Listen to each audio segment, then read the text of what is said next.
sesuatu tidak terjadi kecuali atas izin Allah. Itu betul, karena Allah dengan ilmunya mengetahui apa yang terjadi pada diri kita semua makhluknya. Maksudnya kejadian itu akan terjadi seperti apa, itu Allah sudah tahu. Itu maksudnya.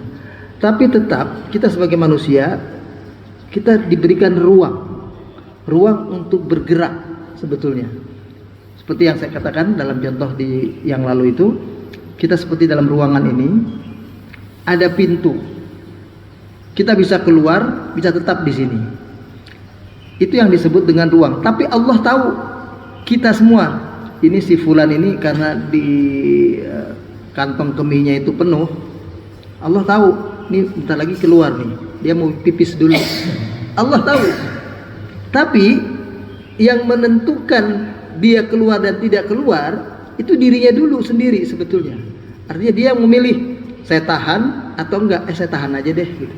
Tapi Allah tahu akan keluar juga, walaupun dia bilang dia tahan, karena Allah tahu dia pasti keluar, karena dia nggak bisa, walaupun dia nahan cuma sebentar paling, setelah itu pasti dia keluar. Ada yang begitu misalnya. Jadi istilahnya Allah tahu semua kejadian karena Allah tahu apa yang menjadi karakteristik kita sebagai makhluknya. Saya analogikan kemarin dengan seorang guru yang tahu tentang murid-muridnya, ya, bahwa murid ini ketika ujian di sekolah saja itu nggak bagus hasilnya. Dia bisa lulus karena sering nyontek, sering ini, sering itu, malas misalnya. Nah begitu ujian nasional yang pengawasannya lebih ketat, guru ini tahu ini anak nggak bakal lulus.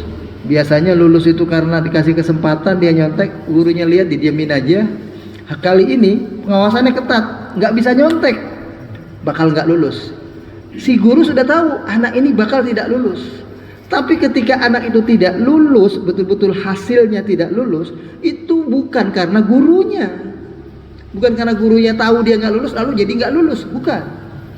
Gurunya tahu dia tidak lulus, tapi karena saat itu dia tidak menambah, nggak ada perubahan sikapnya, nggak jadi lebih belajar, nggak jadi lebih serius, ya tetap nggak lulus. Karena kebiasaannya yang sudah lama itu dia kerjakan, tetap dia kerjakan, hasilnya juga jadinya sama. Jadi itu yang maksud dengan Allah itu tahu. Allah tahu kita ini Pak semuanya, bakal masuk surga, bakal masuk neraka. Allah sudah tahu. Tapi kita semua yang menentukan bahwa kita akan masuk surga atau tidak, karena diberi ruang.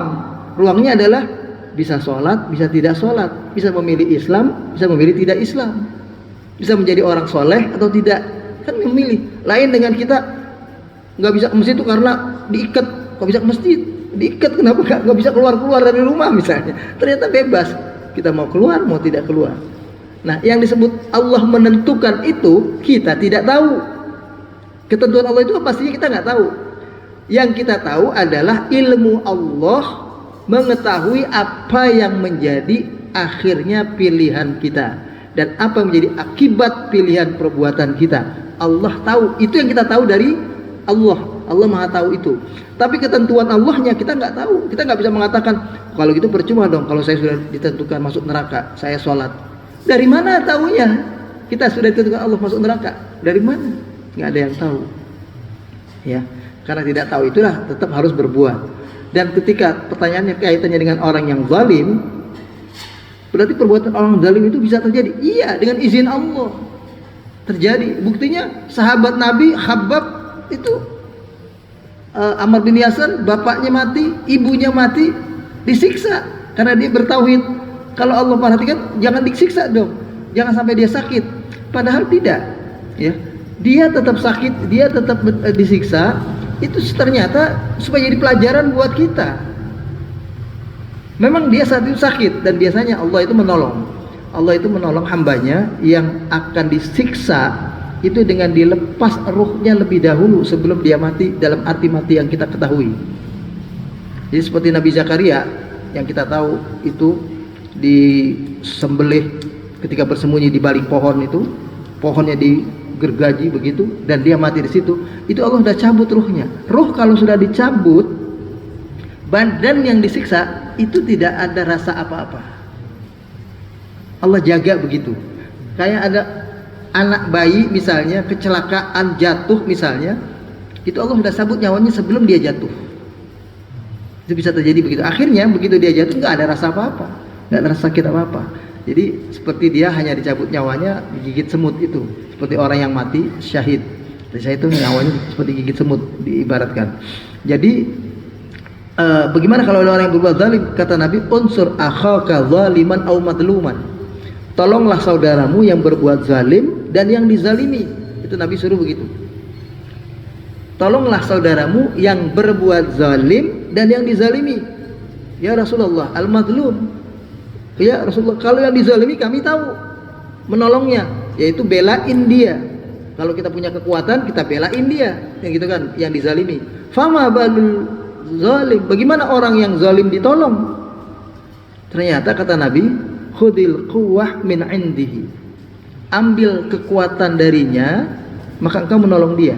Jadi kalau ada orang zalim lagi pegang pisau mau bunuh orang, kita ambil pisaunya sehingga dia nggak bisa bunuh orang. Itu namanya nolong dia. Yang tadinya kalau dia pegang pisau, dia bisa membunuh saudaranya yang dizalimi itu. Kita pegang pisaunya, maka dia nggak jadi membunuh. Itu namanya menolong orang yang zalim. Jadi orang zalim itu juga boleh ditolong, apalagi dia saudara kita. Kalau ada di antara kita kenal baik, dua-duanya saling menzalimi, nah, kita nolong yang dizalimi dengan apa? Melemahkan orang itu. Dengan melemahkan dia, menolong dia. Jadi dia tidak menggunakan kekuatannya untuk menzalimi saudara yang dizalimi. Kalau yang dizalimi jelas kita tolong itu karena kita harus membela dia, kan gitu.